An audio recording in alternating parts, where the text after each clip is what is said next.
அந்த குட்டி சர்ப்ரைஸ் இவங்க தான். இன்னைக்கு டே 56. காலையில் எந்திரிச்சதுலேருந்தே ஒரு 3 கோயில் சுற்றி பார்த்தாச்சு. அதுக்கப்புறமா சூலூரில் இருக்க ஒரு அறுபடை வீடு ஒரு கோயில் இருக்குது கோயம்புத்தூரில். ஸோ அதை போய் பார்க்கணும்னு அம்மா சொன்னதுனால சரின்னு சொல்லி கிளம்பி போனோம். நல்ல மழை.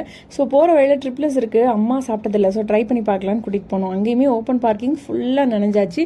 பட் இது ஒரு புது எக்ஸ்பீரியன்ஸாக ஜாலியாக இருந்துச்சு. வருஷம் இந்த ஒரு விஷயம் எங்கள் குடும்பத்தில் மாறாமல் நடக்கும். அதாவது ஃபேமிலியில் எல்லாருமே வந்து இந்த வெக்கேஷன் ட்ரிப் அப்படின்னு சொல்லி ஒன்று பிளான் பண்ணுவாங்க. அப்போ என்ன பண்ணுவாங்க, அப்பா வந்து ஒரு டெஸ்டினேஷன் போட்டிருப்பாங்க, அம்மா வந்து கோயில் கண்டிப்பாக இருக்கணும் அங்கேம்பாங்க.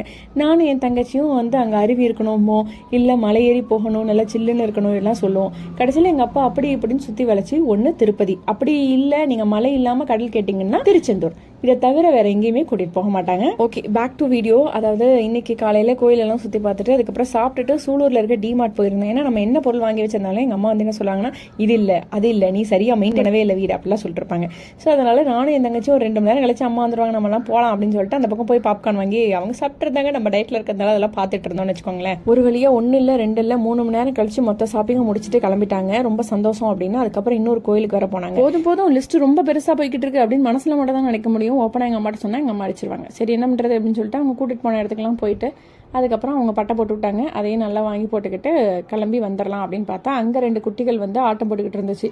அதை கஷ்டப்படுத்தி சமாதானப்படுத்தி கடைசியில் கிளம்பி வரத்துக்குள்ளே ஒரு வழி ஆயிட்டேன். சரி ஓகே, நாளைக்கு மறுபடியும் மீட் பண்ணுறேன். மறக்காம ஐடி ஃபாலோ பண்ணிக்கோங்க. Okay bye.